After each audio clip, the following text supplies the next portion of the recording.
Hello friends, welcome to Sudha's world. ഇന്ന് ഞാനൊരു പയർ മെഴുക്ക് വരട്ടി സിമ്പിളായി ചെയ്യുന്നത് കാണിക്കുകയാണ് കേട്ടോ. പെട്ടെന്ന് ചെയ്യാൻ വേണ്ടിയിട്ട് വിസ്തരിച്ചിരുന്നിട്ടൊന്നുമില്ല. അപ്പോൾ ഞാനതെങ്ങനെ ചെയ്യണമെന്ന് വരും, നമുക്കൊന്ന് നോക്കാം. ഇതിനു വേണ്ടി ഞാൻ എൻ്റെ കുക്കർ വെച്ചിട്ടുണ്ട്. അതിലേക്ക് ഞാൻ ഒരു ടേബിൾ സ്പൂൺ എണ്ണ ഒഴിക്കുകയാണ്. എന്തെണ്ണ വേണമെങ്കിലും ഒഴിക്കാം. ഞാൻ വെളിച്ചെണ്ണയാണ് ഒഴിക്കണത്. ഇത്തിരി ഒരു ടേബിൾ സ്പൂൺ ഒഴിച്ചു. ഇനി ഇത് ഒന്ന് ചൂടായിട്ട് ഞാൻ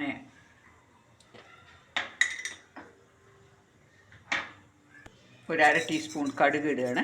ഇത് ഞാൻ കുക്കറിലാണ് ചെയ്യണത് കേട്ടോ, അതുകൊണ്ടാണ് ഞാൻ പറഞ്ഞ പെട്ടെന്നാണ് കേട്ടോ.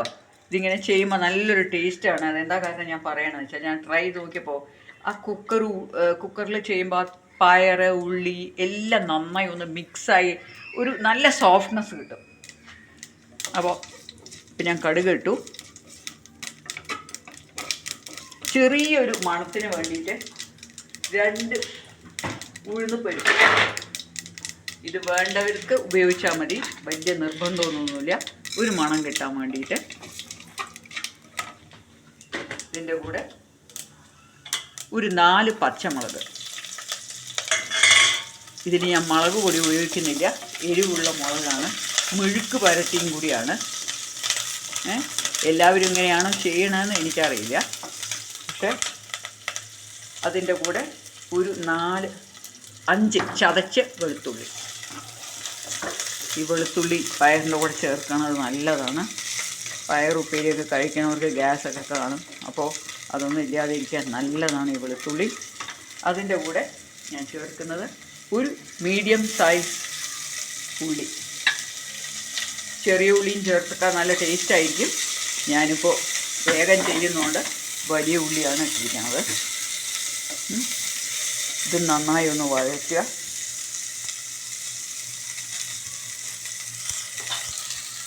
ഇതിലേക്ക് ഞാൻ ഈ പയറിനെ ചേർക്കുകയാണ്.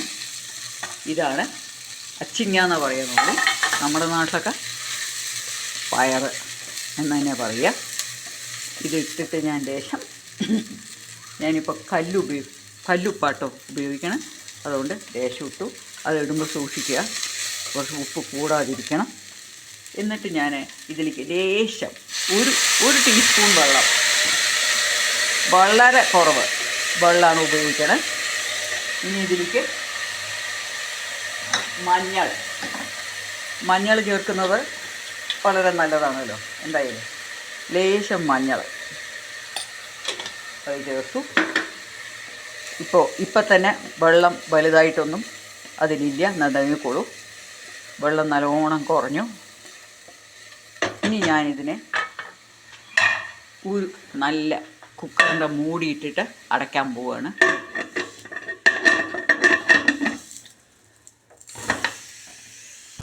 ഇപ്പം ഞാൻ വെയിറ്റ് ഇടുകയാണ്. എന്നിട്ട് ഇത് ഹൈ ഹീറ്റിലാണ് വെച്ചിരിക്കണം, സിമ്മിലൊന്നുമല്ല. ഈ ഇതിൽ ഞാൻ ഒരൊറ്റ വിസിലാണ് വെക്കണത്. എന്നിട്ട് ഇത് തുറന്നിട്ട് കാണിക്കാം. ഇപ്പം ഞാനെൻ്റെ പയർ ഒരു വിസിലെടുത്തു. ഇതാ ഓപ്പൺ ചെയ്യണം. ഇതാ നോക്കോളൂ, പയർ നന്നായി പോകുന്നത് ഒപ്പം മിക്സായി വന്നിട്ടുണ്ട്, കണ്ടോ. ഇനി ഇതിനെ ഞാനൊന്ന് ഓൺ ചെയ്യും. ഒരു 2 മിനിറ്റ് ഓൺ ചെയ്തിട്ട് ഒന്ന് നീര് വലിക്കുക. ഇപ്പോൾ എൻ്റെ മെഴുക്ക് വരട്ടി നല്ലോണം മൊരിഞ്ഞ് നല്ലോണം അതിൽ തന്നെ ഇട്ടിട്ട് ഞാനൊന്ന് മൊരിച്ചെടുത്തു. സിമ്മിൽ വയ്ക്കുക. എന്നിട്ട് അതിനെ ഒന്ന് നന്നായി ഇടയ്ക്കിടയ്ക്ക് ഇളക്കി കൊടുത്താൽ നല്ലോണം. അപ്പോൾ ഇത് 2-3 മിനിറ്റ് കൊണ്ട് ഈ പയർ മെഴുക്ക് വരട്ടി റെഡിയാണ്. ചീനച്ചട്ടിയിലിട്ട് വഴറ്റിക്കെടുത്ത് നമ്മൾ അതിൻ്റെ പിന്നാലെ നിൽക്കുമൊന്നും വേണ്ടല്ലോ. ഇത് വളരെ സിമ്പിളായിട്ട് നല്ല ടേസ്റ്റിയാണ്. ഇപ്പോൾ എൻ്റെ മെഴുക്ക് വരട്ടി റെഡിയായി ഫ്രണ്ട്സ്. ഇനി ഞാൻ ഉച്ചയ്ക്ക് കഴിക്കാനുള്ള ഒരു സാലഡ് പ്രിപ്പയർ ചെയ്യാൻ പോകണം. അതും കൂടി ഒന്ന് കാണിക്കാം. അപ്പോൾ എൻ്റെ സാലഡ് എങ്ങനെ ഉണ്ടാക്കണമെന്ന് കാണിക്കാം. This is pineapple cucumber salad. Very ടേസ്റ്റിയാണ്. ഇത് വെറുതെ ഇരിക്കുമ്പോൾ കഴിക്കാം. അപ്പോൾ ആദ്യം ഞാൻ ഈ സാലഡിന് വേണ്ടിയിട്ട് മറ്റേ കുക്കുംബർ 1/2 മൂൺ സ്ലൈസ്, ഈ കുക്കുംബറാണ്, സാലഡ് കുക്കുംബറാണ് ഉപയോഗിച്ചിരിക്കുന്നത്. അത് മറ്റേത് ഉപയോഗിക്കാം, അതിൽ ഒരുപാട് സീഡ് ഉണ്ടാവും. ഇതിൽ സീഡ് അത്ര ഉണ്ടാവില്ല. അപ്പോൾ ഞാൻ ഇതെടുത്തു എന്ന് മാത്രം. 1/2 മൂൺ സൈസിലാണ് കട്ട് ചെയ്തിരിക്കണേ. പിന്നെ ആഡ് ചെയ്യാൻ പോണതാണ് ഇതൊരു ടേബിൾ സ്പൂൺ. ഞാൻ 2 ആൾക്കുള്ളത് മാതിരി കാണിക്കണേ. പൈനാപ്പിൾ ചെറിയ പീസസായി കട്ട് ചെയ്ത് അധികവും അത് ഘനമില്ലാതെ മുറിച്ചെടുക്കുക, അതാണ് നല്ലത്. പക്ഷെ പിന്നെ ഓണിയൻ, കുറച്ച് ഓണിയനും ഒക്കെ നന്നായി ചെറുതായി കുറച്ച് മുറിച്ചാൽ എന്തറിയോ, നമ്മൾ പ്രായമുള്ളവർ കഴിക്കുമ്പോൾ കുറച്ച് ചെറുതായി മുറിക്കുന്നതാണ് നല്ലത്. എന്താ വെച്ചാൽ അത് ദഹിക്കാനും നമുക്ക് കുറച്ചൊരു പണിയായിരിക്കും. അപ്പോൾ കുറച്ചുകൂടി നിങ്ങൾക്കത് അത് വെറുതെ സ്ലൈസ് ചെയ്ത് കഴിക്കാനും നല്ലതാണ്. അപ്പോൾ ഘനമില്ലാതെ മുറിക്കുന്നതാണ് ഏറ്റവും നല്ലത്. അതിൻ്റെ കൂടെ കുറച്ച് ക്യാപ്സിക്കം, റെഡ് ക്യാപ്സിക്കം ആഡ് ചെയ്യുക. പക്ഷേ എൻ്റെ കയ്യിൽ ഇപ്പോൾ റെഡ് ഇല്ല, അതുകൊണ്ട് ഞാൻ ഗ്രീനാണ് ആഡ് ചെയ്തിരിക്കണേ. ഇത് നിങ്ങൾ ഉണ്ടാക്കി നോക്കുമ്പോൾ ഭയങ്കര ടേസ്റ്റാണ്. പിന്നെ കുറച്ച് കോൺ, ഇത് ഓപ്ഷനിലാണ്.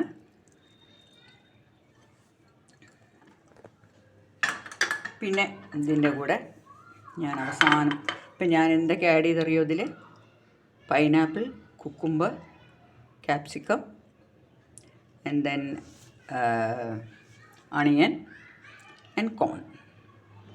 ഇതിൽ റെഡ് ആഡ് ചെയ്ത് വെച്ചാൽ നല്ല കളർഫുള്ളായിരിക്കും. പക്ഷേ എനിക്ക് റെഡ് കിട്ടാത്തതുകൊണ്ട് ഞാൻ ഇനി ഇതിൽ ഒഴിക്കാൻ വേണ്ടി ഒരു ഡ്രസ്സിങ് ഉണ്ടാക്കിയിട്ടുണ്ട്, അത് കണ്ടോളൂ.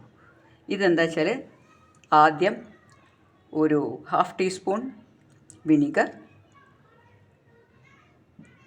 ഒരു 1/2 ടീസ്പൂൺ ഹണി ആൻഡ് ദെൻ ഒരു 1/4 teaspoon of lemon juice, olive oil 1 teaspoon, then crushed chilli.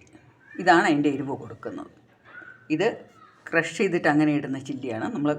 അപ്പോൾ അതിനെ ഇതിൻ്റെ മുകളിൽ ഒഴിക്കുകയാണ്. ഇത് വളരെ ടേസ്റ്റി ആയിട്ടുള്ളൊരു സാലഡാണ്. ഹണിയുടെ ചെറിയൊരിതും പിന്നെ അതിലേക്ക് ഉപ്പും ആഡ് ചെയ്തു, അതുകൂടെ പറയാം. എന്നിട്ട് ഇതിനെ നന്നായി ഒന്ന് മിക്സ് ചെയ്യുക.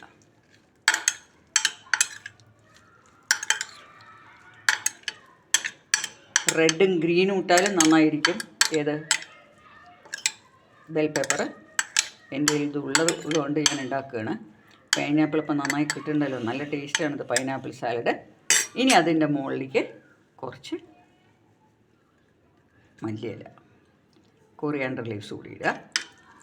അടിപൊളി ടേസ്റ്റാണ്. ഇത് വെറുതെ ഇരിക്കുമ്പോൾ കഴിക്കാനും വളരെ നല്ലതാണ്. സാലഡ് ദേഹത്തിന് വളരെയധികം നല്ലതാണ്. അപ്പോൾ എല്ലാവരും ഈ സാലഡ് ട്രൈ ചെയ്യുക. എൻ്റെ ഇന്നത്തെ 2 ഡിഷും എല്ലാവരും കണ്ടു എന്ന് വിചാരിക്കണം. Friends, see you in the next video with a wonderful tips. അപ്പോൾ ഞാൻ എൻ്റെ സാലഡ് എടുത്തിട്ട് കാണിക്കാം. ഇപ്പോൾ എൻ്റെ കുക്കുംബർ പൈനാപ്പിൾ സാലഡ് റെഡിയായി. ഇതെല്ലാവരും ഉണ്ടാക്കി നോക്കുക. അപ്പോൾ എൻ്റെ ഇന്നത്തെ 2 ഡിഷും കണ്ടുവല്ലോ. Friends, please try to give some comments. See you in the next video. It's bye from Sudha Menon.